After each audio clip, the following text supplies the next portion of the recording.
살아가는 모든 사람들에게는 권리가 있고 권한이 있고 또 우리가 해야 될 임무가 있습니다. 우리가 살고 죽는 그 여러 가지의 일들은 바로 하늘의 권한에 있죠. 우리는 과연 일평생 어떻게 밥 먹고 어떻게 싸우고 어떻게 살아내고 있는가? 우리가 살아가는 모든 게 하나님의 선물이었다는 것을 지금 알아차린다면 내가 머물고 있는 내 권한을 하나님께 반환할 수 있게 될 것입니다. 오늘 그렇게 되는 좋은 날 되시기를 원합니다. 4절로 5절 너에게 머물지 않는데 그것이 머물더냐? 내 권한 안에서 처분된 것이 아닌데 그것이 생기더냐? 어찌하여 이 사실을 너의 마음 안에 두었느냐? 너는 인간에게 거짓말한 것이 아니요 오히려 하나님에게서 한 것이다. 그러자 아나니아가 이 말씀을 듣고 쓰러져 숨졌다. 그리고 이 삶을 듣는 모든 삶에 접촉하여 큰 두려움이 발생하였다. 그랬어요. 개역 성경에는 땅이 그대로 있을 때에는 내 땅이 아니며 이렇게 개역 성경에는 기록되어져 있는데 원어 성경에는 땅이라는 단어가 없어요. 그래서 이 땅이라고 하는 단어, 땅이 그대로라는 이 단어가 한 단어인데 이 단어는 메논이라고 하는 단어고 메논이라고 하는 이 단어는 머물다라는 단어의 의미를 가지고 있어요. 그러니까 너에게 머물지 않았는데 이렇게 해석하는 것이 바른 해석이죠.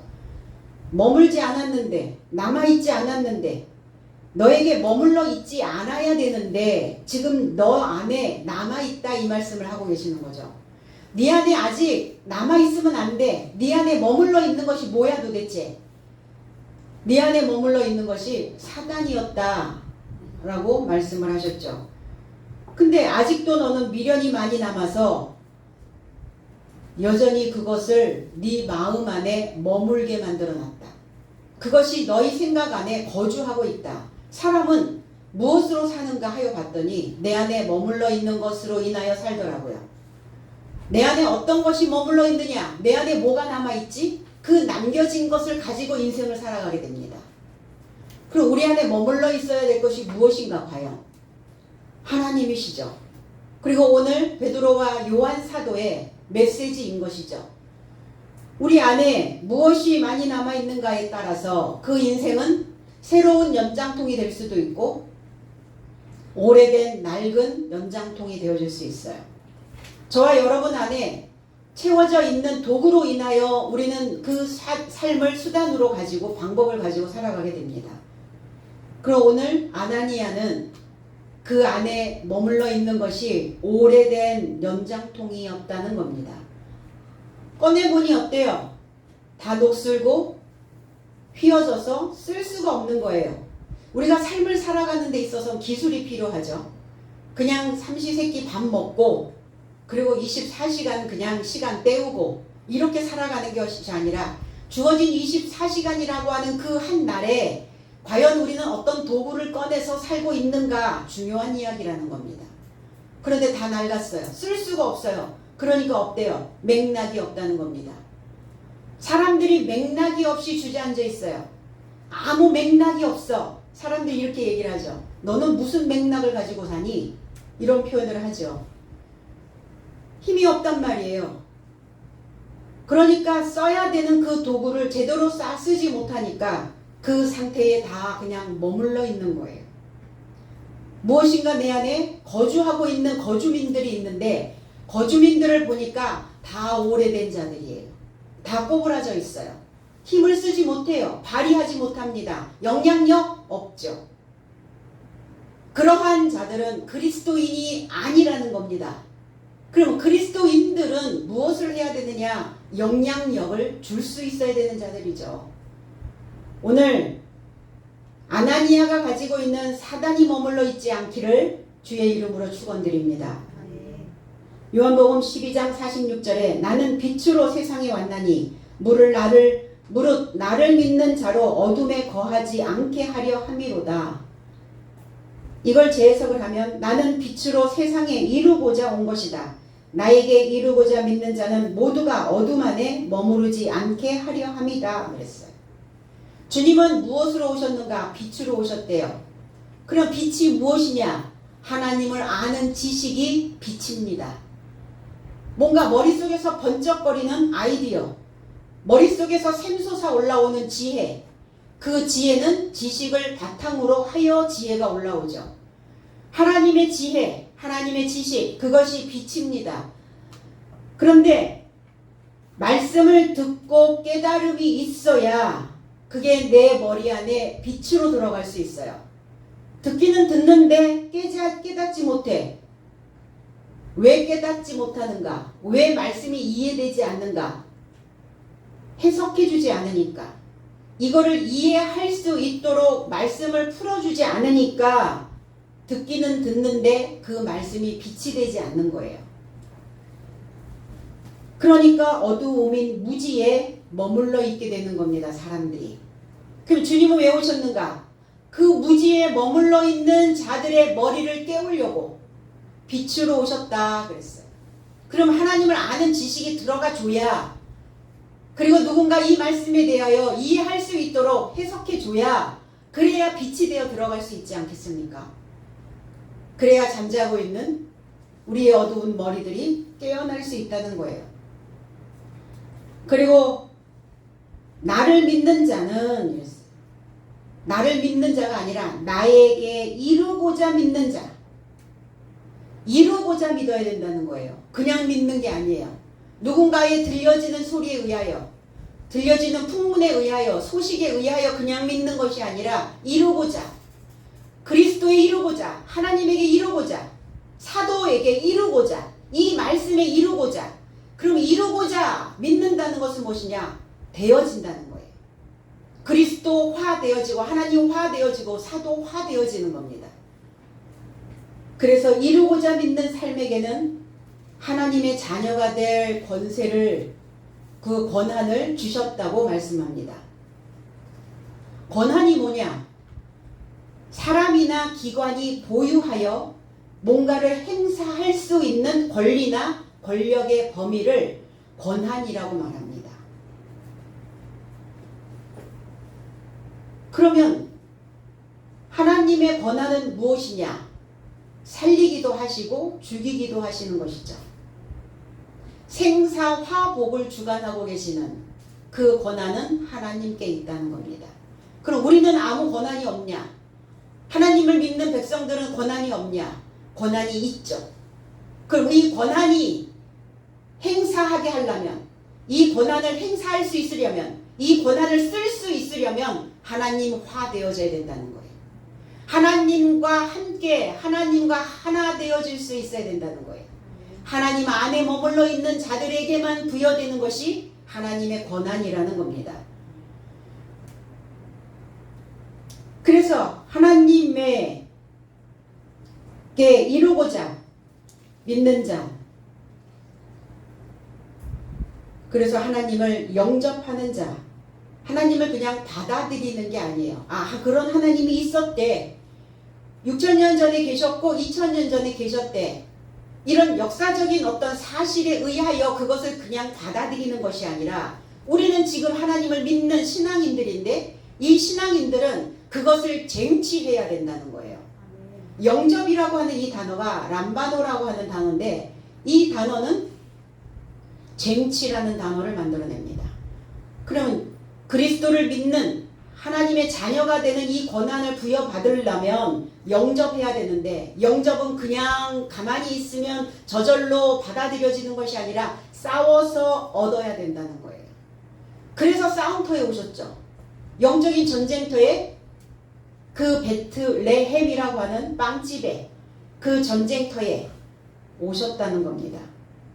그래서 그리스도의 이름에 이루도록 도달할 수 있도록 믿는 삶에게만이 하나님의 자녀 삶이 되는 권한을 주셨는데, 그 권한은 하나님에게서 싹이 나서 하나님에게서 탄생되는 자들을 하나님의 자녀라 이렇게 말합니다. 그럼 하나님에게서 싹이 난다는 것은 무슨 싹이 나야 되느냐? 하나님은 누구시냐? 하나님 말씀이시라고 성경 기록해 놓았죠. 말씀에 싹이 나야 돼요. 그래서 싹이 보여야 해요. 신앙생활을 수십 년을 해도 싹이 보이지 않는 자들이 너무 많죠. 하나님의 싹이 보여야, 그래야 하나님에게서 내가 다시 탄생되어졌음을 직감할 수 있고 알아차릴 수 있다는 겁니다. 그래서 복음으로써 우리는 탄생된 자들이다. 그리고 연결된 소식이 내 삶에, 내 세포에 다 붙어 있어야 하나님의 권한을 부여받을 수가 있게 됩니다. 그럼 권한을 부여받지 못하면 아무것도 할 수 있는 일이 없는 것이죠. 그래서 하나님의 권한 안에서 하나님께서 허락하신 거예요. 네가 머물러 있어야 되는 곳에, 머물지 않아야 되는 그곳에 네가 지금 머물러 있느냐, 이렇게 말씀. 개역성경에는 할 수가 없더냐, 이렇게 질문을 던집니다. 그것이 머물더냐? 그렇게 할 수가 없었더냐? 이렇게 질문을 던집니다. 어찌하여 네 안에 그것이 머물게 만들고 있느냐? 사단의 마음이 머물게 만들고 있느냐? 그 일, 어떤 일입니까? 내가 가지고 있는 오래된 땅, 낡은 것, 내가 그동안 살아오면서 축적해 놓았던 것들. 사람들은 스스로를 올가매기도 하지만 사람들은 이렇게 뭔가 쌓아놓는 거를 참 좋아해요. 쌓아놓고 살아요. 뭐가 그 칸에 없으면 불안하죠. 그러니까 얼른 채워놓고. 또 뭐가 조금 있어야 조금 마음이 여유로워진 것 같은 느낌. 왜일까? 그게 유전되어져 온 것들이라고 얘기합니다. 환경적 유전. 저희 부모님 세대는 쌓아놓고 살았던 세대가 아니에요. 광에는 연탄이 있나? 쌀독에는 쌀이 떨어지지 않나? 불안한 거예요. 그러니까 그것을 경험한 부모 세대를 우리는 눈여겨보고 그리고 지켜보고 살았거든요. 그러니까 어때요? 아, 저렇게 뭐가 떨어지기 직전에 채워 넣어야 불안하지 않겠구나. 그래서 사람들은 이렇게 축적하고자 하는, 쌓아놓고자 하는 것들이, 그런 심리들이 있다는 겁니다. 그런데 무엇을 쌓아놓았느냐, 무엇을 축적하였느냐, 어떤 것을? 히브리서 6장 18절에는 이는 하나님이 거짓말을 할 수 없는 이 두 가지 변하지 못할 사실을 인하여 앞에 있는 소망을 얻으려고 피하여 가는 우리로 큰 안위를 받게 하려 하심이라 그랬어요. 하나님은 우리에게 두 가지 불변의 것을 변치 아니하는 두 가지의 언약을 우리에게 주셨어요. 제 해석은 불변의 두 사건으로 인하여 이런 삶 안에서 거짓말할 수 없는 하나님으로 앞에 놓인 소망에 붙잡힐까 도피하던 나의 삶이 강력한 위로를 갖게 하려 하심이라.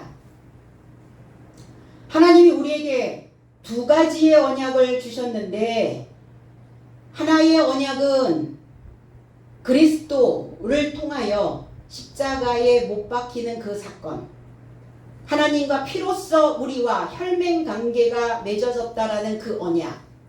그리고 또 두 번째는 사도들에게 주셨던 오순절 성령 사건이었어요. 그게 두 가지 언약이었거든요. 연결된 소식으로, 하나님의 복음으로 우리는 하나님이 우리에게 변치 않은 그 두 가지의 약속을, 언약을 지켜주실 것을 우리는 알고 있단 말이에요. 그런데 어때요? 우리가 신앙생활을 하다 보면. 신앙생활을 하다 보면 우리의 삶 속에서 거짓말하지 않는 하나님이라는 걸 내가 알고 있으면서도 우리의 삶 속에서 어떤 사건이, 어떠한 일이, 어떠한 행위가 벌어지면 우리는 금방 어떻게 해요? 우리 앞에 놓여있는 하나님의 소망을 버려버린다는 거예요. 그 소망에 붙잡힐까 도피하고 있다는 겁니다. 내 생각으로 도망가는 거예요. 내 생각으로 도피하고 있는 겁니다.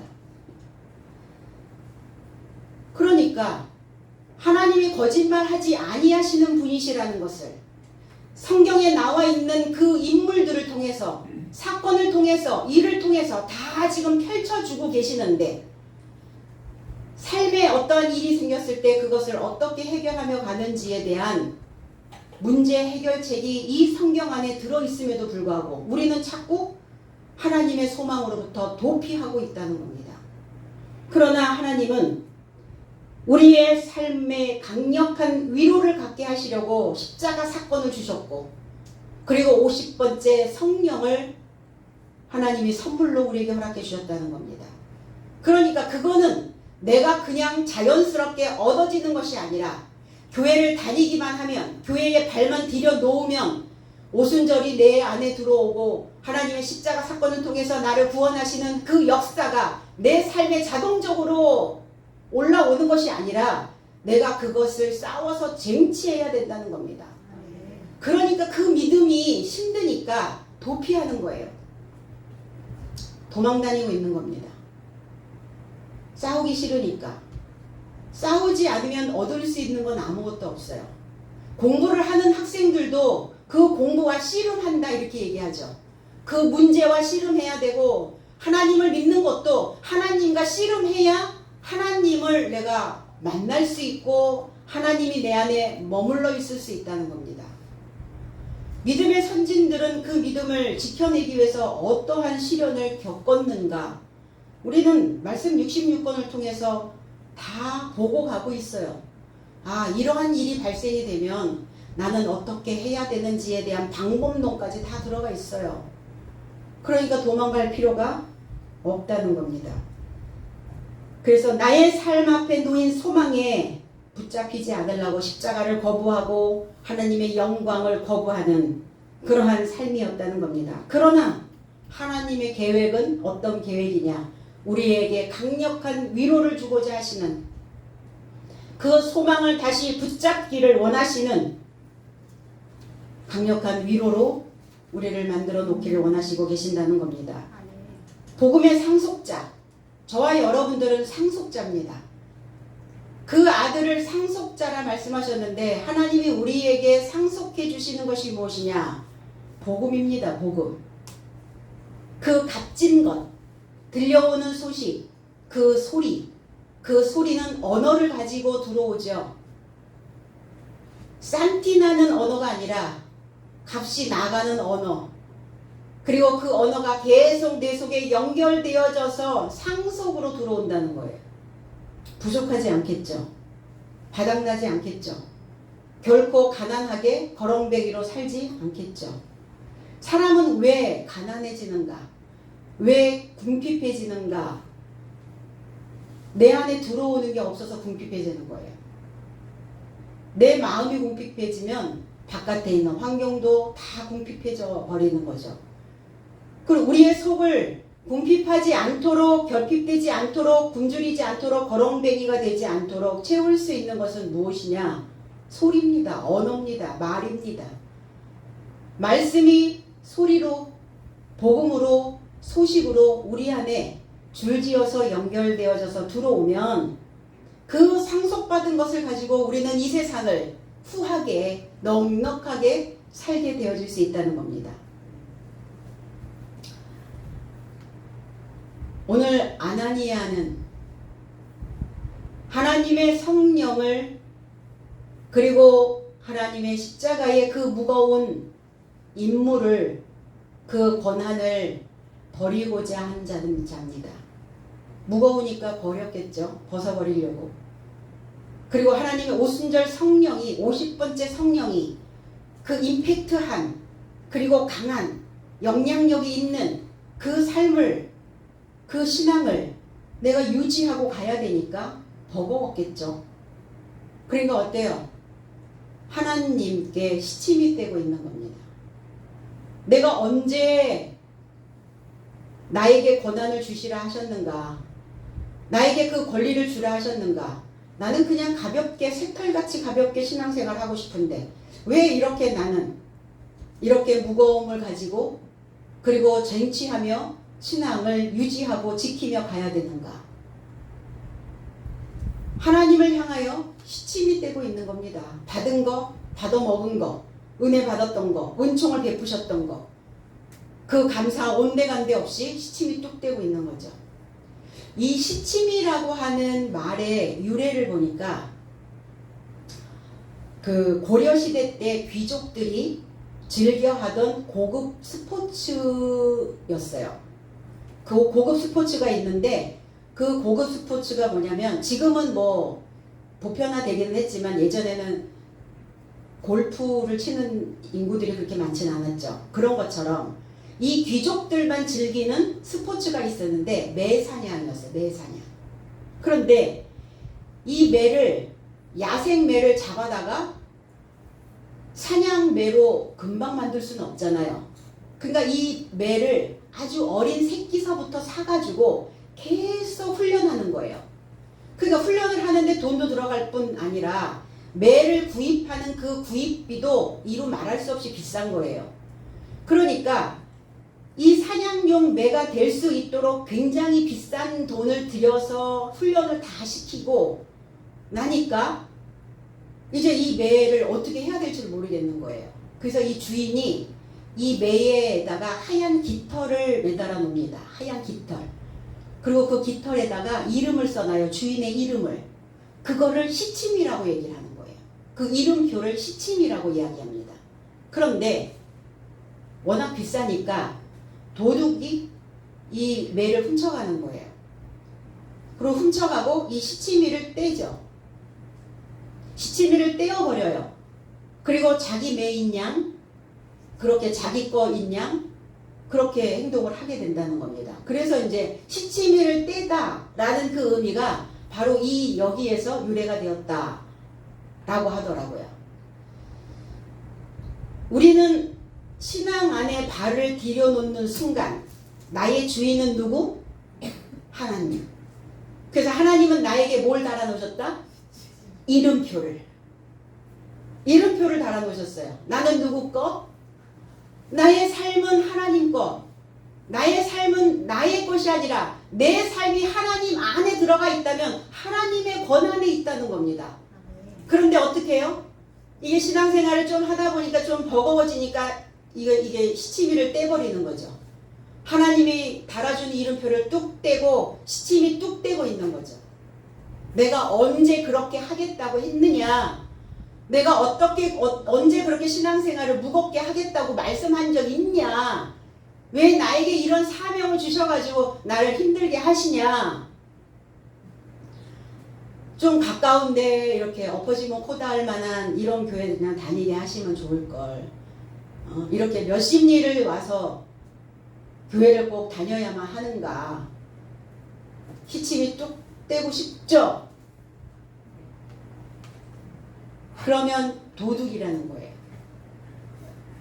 하나님의 이름표를 떼버리고 내 안에 있는 내가 원하는 내 방향으로 가고자 하는 자들은 도둑이라고 말씀하시는 거예요. 하나님의 것을 도둑질하지 말라. 나는 하나님의 것이에요. 나를 하나님으로부터 격리시켜 놓는 그 자체가 하나님의 것을 도둑질하는 자라는 겁니다. 그러니까 우리는 하나님이 나에게 주신 그 모든 것들을 지금 내가 살면서 누리고 있는 그 모든 권한들이 다 하나님에게서 나왔다는 것을 우리는 감사할 수 있어야 된다는 겁니다. 아나니아가 지금 하나님의 권한 안에 있는 아나니아가 하나님의 권한 안에 있는 모든 삶에 하나님의 이름을 다 떼어버리고 있는 거예요. 다 하나님의 권한을 하나님의 이름표를 다 지금 떼어버리고 있는 겁니다. 그리고 어때요? 베드로 사도가 물어보니까 네가 그렇게 머물 수 없었더냐? 이렇게 물어보니까 시침이 뚝 떼고 있는 거죠. 안 그렇죠? 아니죠. 이 사실을 마음 안에 두고 거짓말을 하고 있는 거예요. 거짓된 자신의 모습, 기만하고 있는 거짓 신앙. 지금 아나니아가 무엇을 처분했단 말이에요? 입의 땅. 입이 공간이거든요. 입 안에 있는 공간. 그럼 이 공간에 무엇을 머물게 하느냐? 낮은 언어, 산티나는 언어. 그러면 산티나는 언어와 귀티나는 언어의 차이는 뭘까요? 산티나는 언어는 의식주. 그냥 일상생활에서 우리의 목숨을 위해서 필요로 하는 먹고 마시고 입고 늘 그래서 먹을 걱정, 입을 걱정, 마실 걱정, 오늘을 뭘 먹지, 뭘 입지, 뭘 먹지, 이거 맨날. 그게 산티나는 언어예요. 그리고 귀티나는 언어는 뭐냐? 메타 언어. 하나님의 언어와 결합되어진 언어. 하나님의 언어는 어떤 언어죠? 사람을 살려내는 언어죠. 새로운 것을 부여해 줄 수 있는, 사람들의 마음을 격려해 줄 수 있는, 칭찬의 언어가 아니라 격려의 언어. 칭찬은 고래도 춤추게 한다 그러지만 격려는 사람을 춤추게 만듭니다. 들어주는 거예요.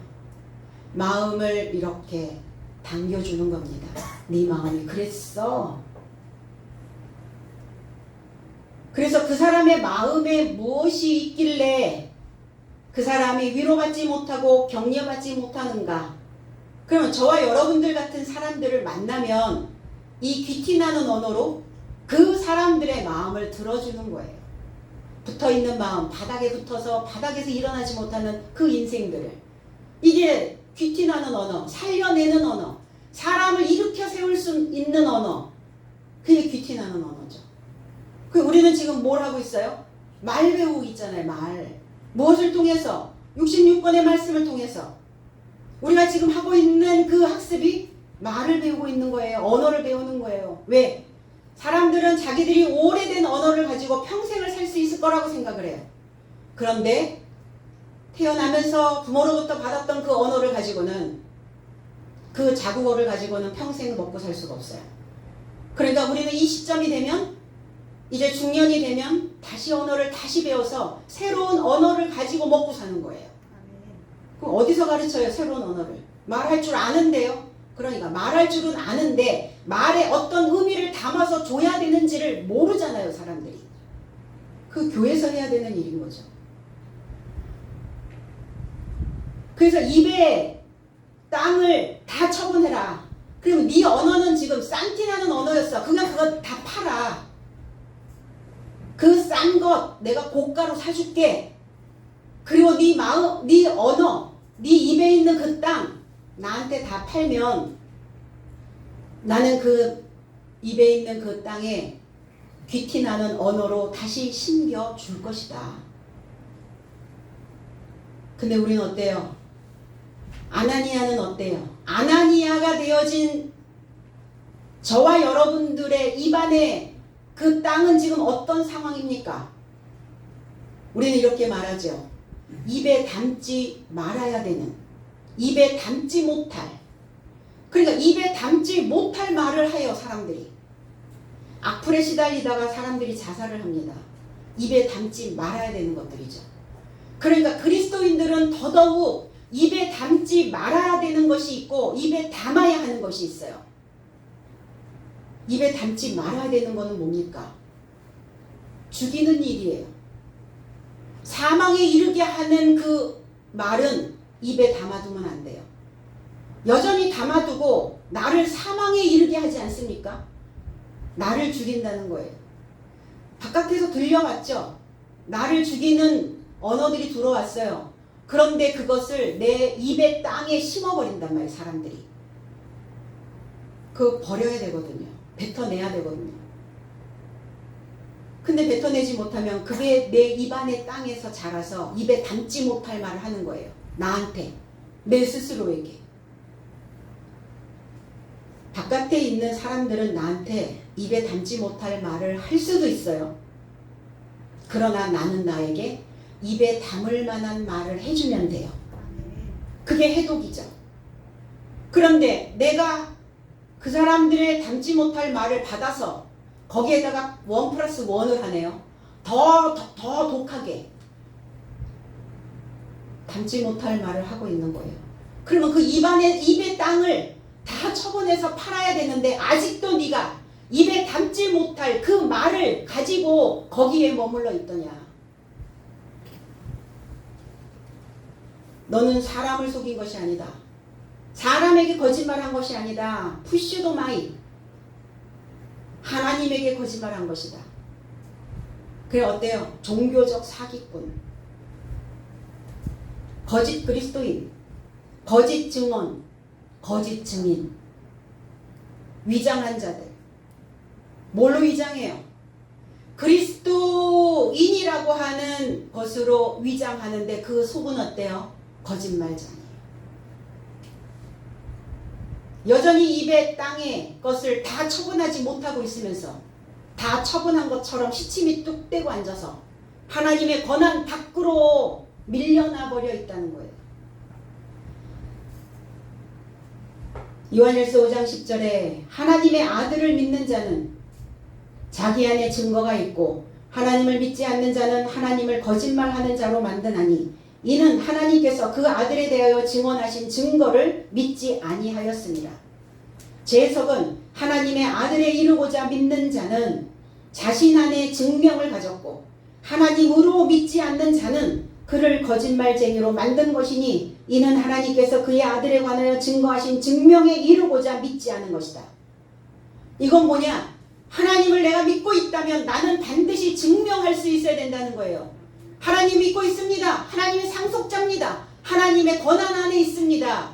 내가 이 권한을 발휘할 수 있는 자입니다. 증명서가 있어야 된다는 거예요. 그렇게 하지 못하고 있다면 하나님의 증거된 그 말씀을 네 안에 증거로 가지고 있지 않다면 너는 하나님을 거짓말하는 자로 만드는 것이다. 왜요? 하나님을 믿고 있다라고 말하고는 있는데 입안에 있는 말을 뱉어보면 형편없어.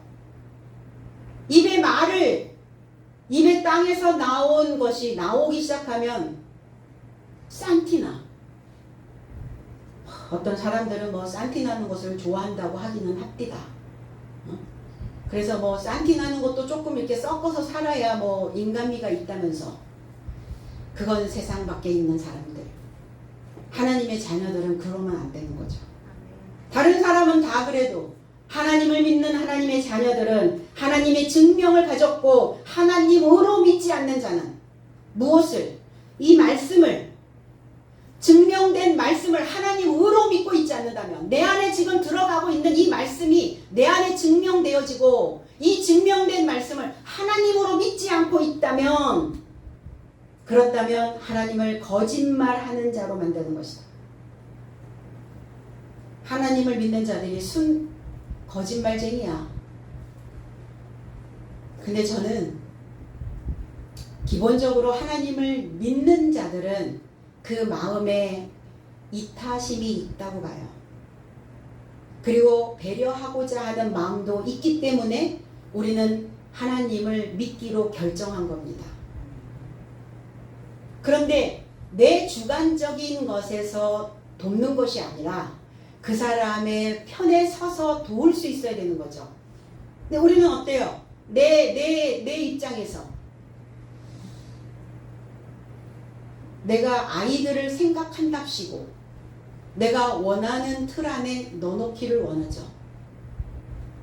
우리는 그 권한은 없습니다. 나에게서는 왔죠. 나에게서는 왔지만 나의 것은 아니라는 거예요. 누가? 내 자녀가. 내가 가지고 있는 것이. 내가 돈은 벌었지만 나의 것은 아니라는 거예요. 주셨다는 거예요. 농사를 짓는 자들이, 농부들이 이렇게 말합니다. 하늘의 도우심이 아니면, 하늘이 돕지 않으면 이렇게 밭을 갈고 씨를 뿌려도 아무 소용이 없어. 하늘이 받쳐주지 않으면. 그렇게 얘기를 하시거든요. 그래서 우리는 하나님으로 이 말씀을 믿으셔야 되고, 내 안에 하나님의 말씀의 씨가 하나라도 있다면, 그 작은 나달 같은 그 말씀이 하나라도 있다면 그 말씀이 우리에게는 소망의 싹을 틔울 수 있어야 된다는 겁니다. 세상이 흉흉해도, 이 지구에 종말이 온다 할지라도, 어떤 상황이 벌어져도, 어떤 사건이 벌어졌어도, 나에게 어떤 일이 있어도 내가 그 말씀으로 인하여 위로받을 수 있는, 왜? 그 말씀이 하나님으로 믿고 있었기 때문에.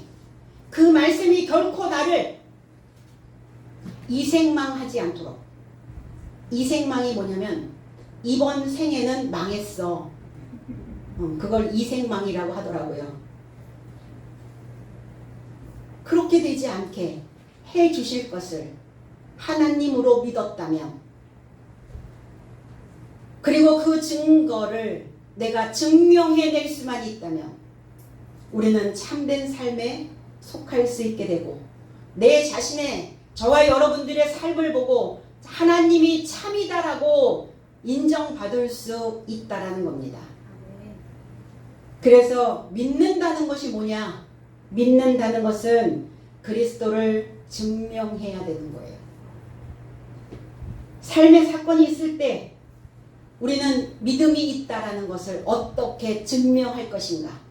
내 속에 증거된 말씀을 하나님으로 믿지 않는다면 거짓 그리스도인이라는 거예요. 하나님을 거짓말하는 자로 만드는 것이다. 이 믿음이 실체가 돼야 된다는 거예요. 믿음은 실체, 믿음은 실상, 믿음은 본체. 실체가 어디예요? 실체가 누굽니까? 저와 여러분들의 삶이 실체죠. 실제로 있는 존재. 저와 여러분들의 삶을 통해서 하나님이 참되시다라는 것을 증명해내야 될 줄로 믿습니다. 그러기 위해서는 머물러 있는 사단의 옥으로부터 우리는 나와야 되는 것이죠. 하나님께 거짓말한 것이 아니라 이 말씀을 듣고 아나니아가 엎드려져 베드로 사도가 너는 하나님을 거짓말쟁이로 만들었어. 네 삶을 통해서 증명해내야 되는데 네 입안에 땅에 있는 것들 그거 다 팔아버리지 못하고 여전히 입안에 머물면 안 되는, 입에 담아두면 안 되는 것들을 여전히 담아두고 있고 시침이 뚝 떼고 있으니까 너는 하나님을 증명해내지 못하는 거짓말을 하는 자야. 네 삶을 보니까 하나님을 거짓말하는 장이로 만들어 버린 것이다. 이 말을 듣고 아나니아가 엎드려져 버렸어요. 쓰러져 버렸어요. 혼이 떠나니. 아니 그 말을 들었는데 왜 쓰러져서 혼이 떠나요? 우리 이런 말 하죠. 내가 오늘 목사님한테 혼났어. 왜 혼났어요? 혼이 나갔다. 이게 혼이 떠나니 라는 단어가 에크푸시코, 에크는 밖으로 라는 단어고 푸시코, 푸시케라는 단어, 목숨이라는 단어예요. 목숨이 바깥으로 나갔다. 정신이 혼미해졌단 말이에요. 목숨이 바깥으로 나가버렸어요. 목숨이 떠나버렸다고요. 숨이 끊어졌어요. 그러니까 또 뭐 그렇게 그거 조금 시침이 떼고 조금 훔치고 감추고 그랬다고 하여 어떻게 사람을 죽일 수 있냐? 그게 아니라 아나니아가 누굽니까? 아나니아가 목자입니다. 제사장이에요. 하나님의 은총을 받은 하나님의 상속자요, 하나님의 아들이요, 하나님의 백성이 되어야 되는 자입니다. 그가 사도로서 길을 가야 되는 자가 여전히 그 입에 저급한 언어를 가지고 그 백성들을 먹이고 있다면 그것은 다 팔아버리고 새로운 것을 가지고 귀한 것을 가지고 영구한 것을 가지고 이제 그들에게 줘야 되는데 여전히 네가 그 지식의 수준에 머물러 있다면, 그리고 이제 혼난 거죠. 혼났어. 혼이 나야죠. 입에 담아두면 안 되는 말들을 서슴없이 뱉어내는, 혼나야 돼요. 그래서 죽고 사는 게 내 권한입니까? 하나님의 권한입니까? 하나님의 권한이에요.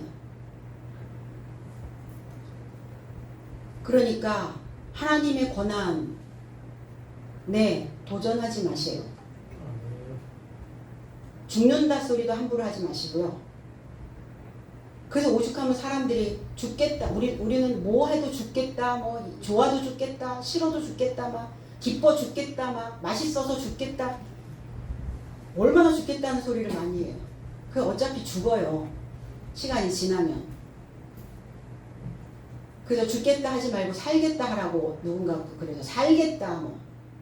그러니까 또 살겠다 그러니까 또 막 사는 거에 혈안들이 되어가지고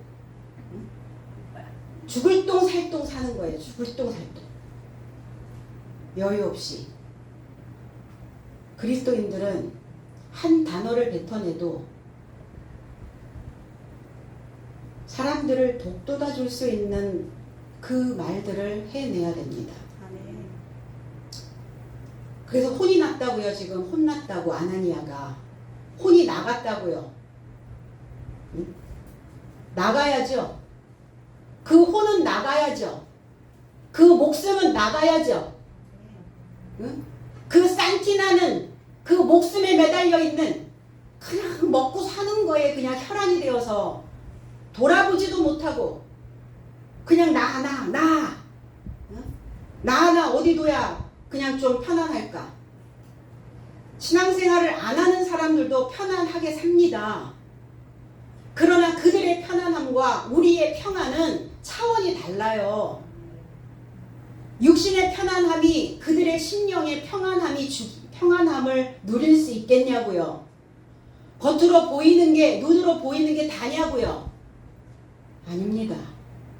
눈으로 보이지 않는 우리의 마음 바탕에 우리의 정신에 우리의 생각에 무엇이 있느냐가 가장 중요한 거잖아요. 겉이 좋아 보이면 다 좋아 보입니까? 그렇진 않죠. 그런 거 선호하지 마세요. 그런 거 따라갈 필요도 없어요. 그런 거 부러워할 필요도 없습니다. 우리의 마음에 평안을 주시는 그 하나님의 권한 안에 내가 있는데 뭐가 부러워요? 우린 지금 남부럽지 않게 살고 있는데 통장 잔고가 없어서 남부럽지 않다고요? 그렇지 않아요. 통장에 잔고가 많아도 늘 시달리며 사는 사람들이 너무 많아요. 그러나 잔고 좀 없으면 어때요? 내 마음에 평안을 주시는 그 하나님 권한 안에 내가 있는 것을. 이 목숨이 떠났다고요. 이 목숨은 떠나야 됩니다. 이 짐승 같은 목숨이 있고요. 하나님이 우리에게 주시는 목숨이 있어요. 이 짐승 같은 목숨, 그냥 내가 사는 거에만 혈안이 되어져 있는 의식주에만 매달려 있는 그 짐승 같은 목숨은 떠나야 돼요. 근데 혼이 나야 떠나요. 아나니아가 지금 그 상태라는 겁니다. 저와 여러분들도 마찬가지예요. 내가 살면서 어떠한 생활 패턴을 가지고 있는가, 오래된 연장통 같은 낡은 습관들을 가지고 있다면 그 삶으로부터 떠나야 되는데 떠나려면 어때요? 그냥 떠나지지 않죠. 혼나야 떠난다고요. 혼나는 게 뭐 얼마나 좋겠습니까마는. 그런데 이 목숨은 혼이 나야 떠나니까. 그래서 쓰러져 목숨이 나갔다고요. 왜 이 목숨은 나가야 되냐면 고린도전서 15장 45절에 기록된 바 첫사람 아담은 산 영이 되었다 함과 같이 마지막 아담은 살려주는 영이 되었나니, 제 해석은 또한 기록된 바와 같이 첫사람 아담은 산 목숨에 이르게 되었고 산 영이 아니에요. 개정개혁을 또 보니까 지금 최근에 만들어 놓은 최심판을 성경을 또 보니까 고린도전서 15장 45절에 첫사람 아담은 생영이 또 산영이 아니라 생영이라고 또 해석을 해놨더라고요. 생영이라고 해석하면 안 되죠. 푸뉴마와 푸시케라고 하는 단어가 엄연히 다르게 있는데 더 이상하게 또 번역을 해놨더라고요. 생영이라고. 살아있는 영이라고요. 첫사람 아담이 어떻게 살아있는 영이 됩니까? 첫사람 아담은 산 목숨적 존재예요. 이 목숨이 최후의 아담을 만나야 그래야 비로소 영적인 존재가 된다는 거예요. 영적인 존재가 된다는 것은 이성적인 존재가 된다는 거예요. 논리적인 사고를 할 수 있는 거예요. 숙고할 수 있는 정신력을 갖게 된다는 겁니다. 우리의 신앙의 취약점이 뭐냐면 너무나 다 감성적이라는 거예요. 이성과 논리는 없는 감성과 직감만 있는 이런 신앙은 굉장히 위험한 신앙이죠. 각자의 직관력이 다 다른데 각자의 감정이 다 다른데 내가 감정이 좋으면 좋은 하나님, 내가 감정이 나쁘거나 힘들거나 이러면 하나님이 없어 내 안에. 하나님 언제 나하고 짝했는지 시침이 뚝 떼고 있는 거죠. 그래서 어떤 목숨이냐, 두 종류의 목숨이 있다는 것을 생각하셔야 됩니다. 그리스도의 믿음에 이르도록 내 자신을 통제하며 사는 목숨인가. 그래서 이 목숨은 자루와 같아요. 이 목숨이라고 하는 이 자루에 무엇을 머물게 하느냐에 따라서 영이 될 수도 있고 목숨으로 존재되어질 수도 있어요. 그런데 이 목숨에 하나님의 것을 담으면 하나님의 영이 되고 귀신의 것을 담으면 귀신의 영이 되는 거예요. 영이 두 존재, 목숨도 두 존재. 그러니까 이 첫사람 아담은 향하여 가야 돼요. 그리스도를 향하여 가는 목숨이냐 아니면 자기의 생각을 향하여 가는 존재냐 이렇게 갈라지게 되거든요. 그래서 땅에 매여 사는 짐승 같은 목숨이 아닌 첫사람 아담으로 태어난 그 목숨적 존재가 아닌 하나님을 알고 하나님을 증명하고 하나님의 영적인, 하나님의 이성적인, 논리적인 사고 그리고 숙고할 수 있는 깊은 사고를 만들어낼 수 있는 그리고 그 사고의 전환을 빨리빨리 해낼 수 있는 그러한 신앙을 우리는 선호해야 된다는 겁니다. 그럼 이 목숨이 그런데 아나니아가 되어서 저와 여러분들이 아나니아적인 요소들이 저와 여러분들 속에 있어요. 아나니아적 요소. 다분히 있죠. 보니까 어때요? 이 아나니아가 나하고 상관없는 인물이에요. 말씀 66권 안에 있는 이 인물들이 나하고 상관없는 삶이면 왜 여기다 기록해 놓았겠어요? 그리고 왜 믿으라고 하셨겠어요? 나와 연관성이 있기 때문에 저와 여러분들 속에 이런 아나니아와 같은 심리적 요소들이 있기 때문에 보라는 거예요. 아나니의 행동을 보고 무엇을 본받을 것인가를 깨달으라는 겁니다. 그래서 믿음으로 하나님을 증명하지 못한 목숨은 걷어가신다고요. 사람들은 그렇게 얘기합니다. 내가 할 일 다 하면 내 목숨은 걷어가실 거야. 근데 이 목숨은 일찌감치 나가야 돼요. 살아있을 때 하시기 바랍니다. 내 안에 어떤 목숨이 여전히 머물러 있는지 아나니아와 같은 나태한 안일주의에 빠져있는 신앙관 그리고 종교 행위만을 하고 있는 종교 내 입안에 담아두지 말아야 되는 어떤 언어 이런 목숨은 나가야 해요. 지구를 떠나야 되는 거죠. 그래서 목숨 안에 어떤 생각이 머물게 하는가 하나님의 지혜가 있으면 하나님의 지혜의 지식이 있으면 그 목숨은 하나님의 영을 담을 수 있는 목숨이 된다는 겁니다. 지혜가 없으면 사람들은 그냥 하루 지냈어. 그냥 살면 되겠어요? 그냥 믿으면 되겠냐고요. 그냥 살면 무슨 의미가 있고 그냥 믿으면 무슨 소용이 있어요? 아무 소용이 없죠.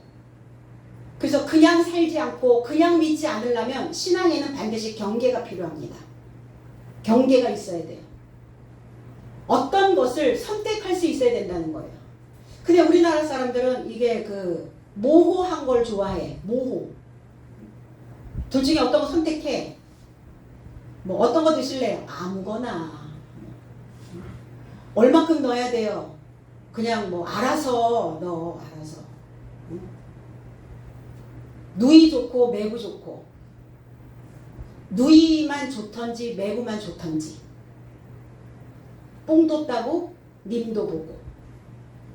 그래서 이거냐 저거냐가 아니라 이것도 하고 저것도 하고. 하나님은 원치 않으세요. 목숨도 즐겁게 하고 신앙생활도 하고. 그럴 수는 없다는 거예요. 선택. 그래서 세상도 즐기면서 그냥 교회도 다니고 안 된다는 거죠. 그걸 선택해야죠.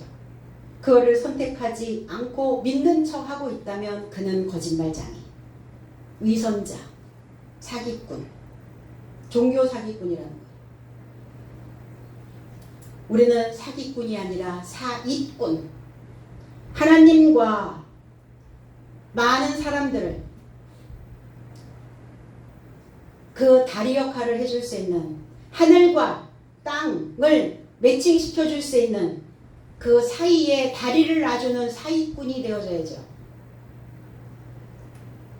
그러려면 우리의 목숨 오늘 내놓으시고, 목숨 내놓고 내 안에 하나님의 증명된 말씀을 전파하면 그때 구원이시라고요.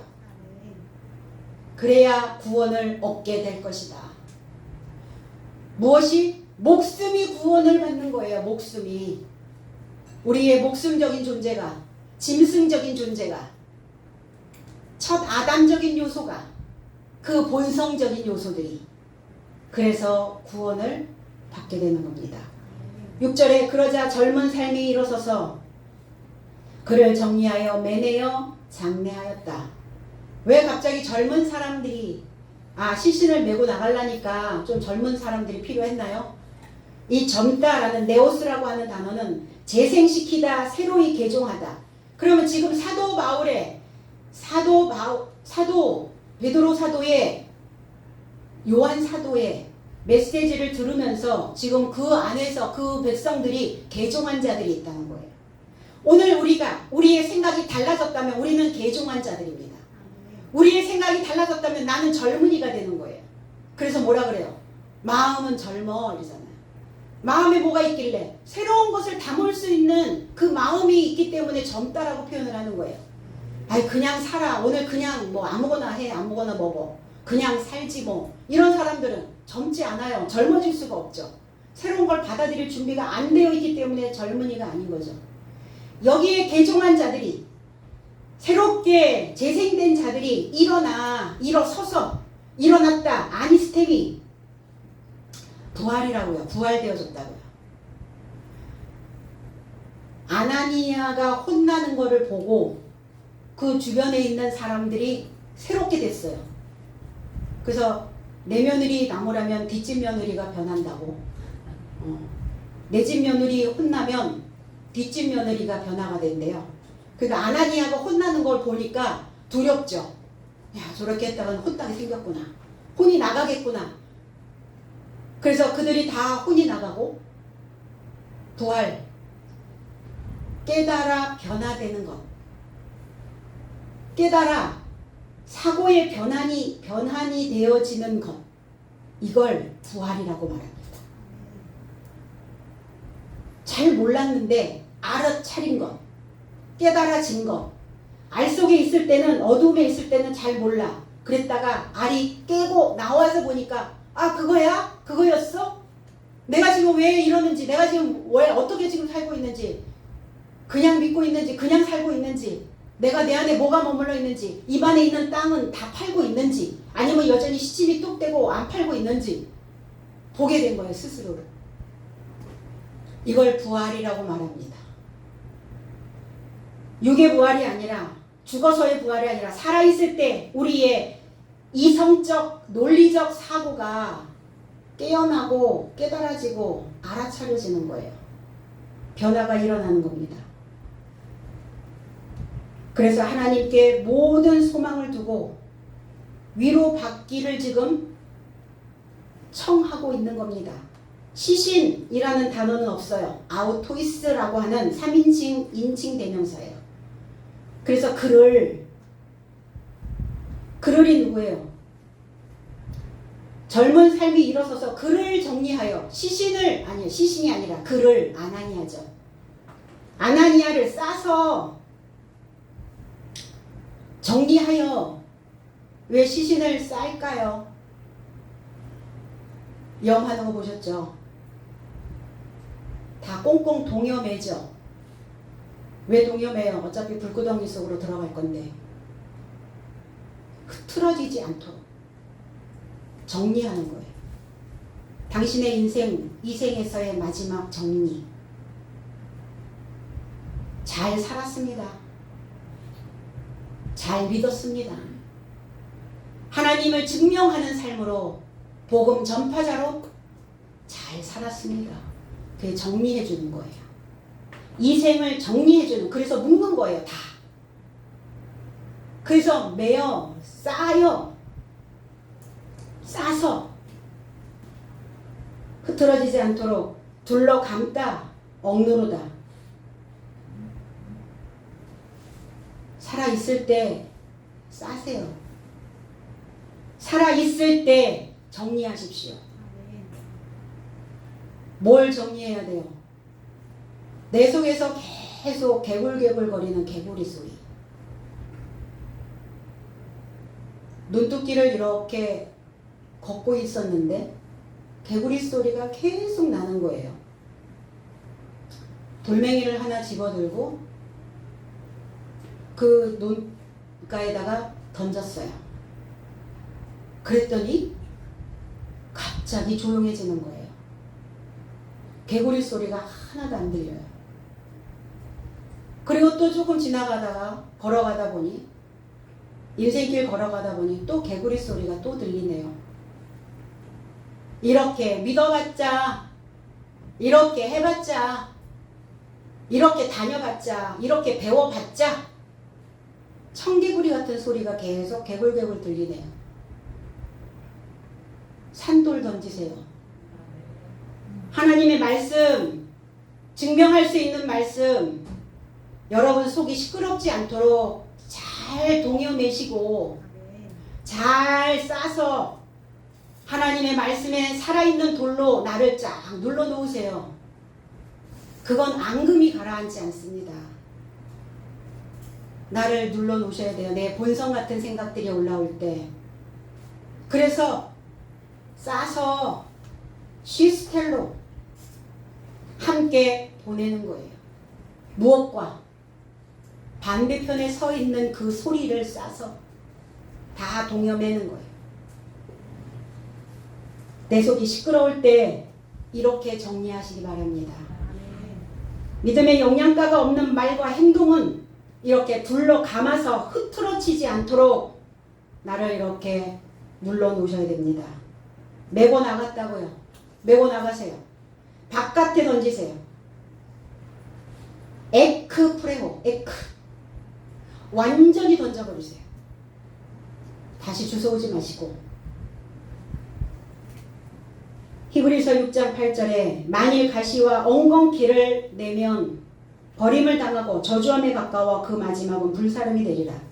재석은 가시와 엉겅퀴를 놓여지게 하면 거부가 되고 저주에 가까워 마지막은 불사름에 이른다. 가시와 엉겅퀴 쭉정이죠. 속빈 강정. 겉은 배우고 있고 알고 있고 믿고 있고 뭔가를 하고 있는 것 같은데 속은 없네요. 왜 속이 없어요? 사건이 발생이 됐거든요. 일이 생겼거든요. 보니까 어때요? 믿음 하나도 없어요. 증명? 하나님을 증명할 수 있는 말씀? 없어요. 하나님을 말씀으로? 없는 거죠. 그래서 가시와 엉겅퀴를 놓여지게 하지 마시라고요. 내 삶에. 내 앞에 놓여지게 하지 마시라고. 멀리 던져버리시라고요. 가시에서 포도를, 엉겅퀴에서 무화과를 거둘 수 없음을 말씀하고 있습니다. 이건 뭐냐? 하나님을 아는 지식의 정도를 나타내고 있는 거예요. 가시와 엉겅퀴, 속이 비어있는 믿음, 속이 비어있는 신앙, 아무것도 하나님에 대하여 알지 못하는 그건 가시와 엉겅퀴일 뿐이다. 거기에서 무슨 소출이 있겠느냐. 그러니까 사건이 하나 딱 던져지면 어때요? 날아다니는 거예요. 왜? 속이 비어있으니까. 하나님의 영이 되어지면 어떠한 촘촘한 그물이 있어도 걸리지 않습니다. 바람에 걸리지 않는 저 바람처럼 우리의 마음도 하나님의 영이 되어져서 내 삶이 촘촘하게 나를 옥죄어 와도 우리는 결코 그 삶에 걸려들면 안 된다는 겁니다. 그래서 하나님을 모르고 믿으면 가시와 엉겅퀴, 알고 믿으면 좋은 결실을 우리의 삶 속에 놓여지게 할 수 있다는 겁니다. 그리고 장사하니라, 매장했다고요. 장례를 치르셨다고요. 다윗도 생을 마치고 매장이 되어 그의 무덤이 이날까지 나의 삶 안에 있다고 하셨어요. 아나니아의 무덤 기억하고 회상하는 거죠. 아나니아의 무덤이 나의 삶 안에 있으면 안 되죠. 종교인의 허상 그것이 아니라 우리는 이제 종교인의 허세와 허상으로 믿었던 그 삶의 그 목숨에 이제 장례를 오늘 치르시고 우리에게 주어진 이 한 번의 삶이기에 그 한 번의 삶이기 때문에 지금이 아니면 안 되는데 그래서 나를 올가매고 있는 모든 사슬들을 오늘 다 푸시고 오늘 진리 안에서 자유로운 삶을 그리고 우리가 하늘을 찌를 때까지 저와 여러분들의 삶을 성장시키는 이생망이 아니라 이생감, 이 생을 감사함으로 마칠 수 있도록 나사렛 예수 그리스도의 이름 안에서 축복드립니다. 기도드리겠습니다.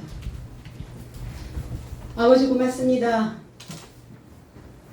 오늘 아나니아의 처신을 보며 우리는 과연 어떤 교훈을 얻고 가야 되는지 생각하게 하여 주시옵소서.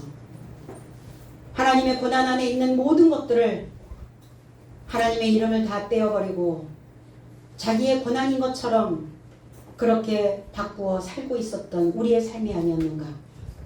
다시 한번 우리의 모습들을 되돌아볼 수 있는 시간들이 되게 하여 주시옵소서. 오늘 하나님의 복음으로 다시 한번 새로운 삶을 입을 수 있도록 도와주시고 새로운 연장통이 다 되어져서 잘못된 부분들을 도려내고 잘라내고 조각할 수 있는 그래서 새로운 나의 모양을 만들어낼 수 있는 시온성교회 백성들이 다 될 수 있도록 주님 인도하여 주시옵소서. 감사드리며 예수 그리스도의 이름으로 기도드리옵나이다. 아멘.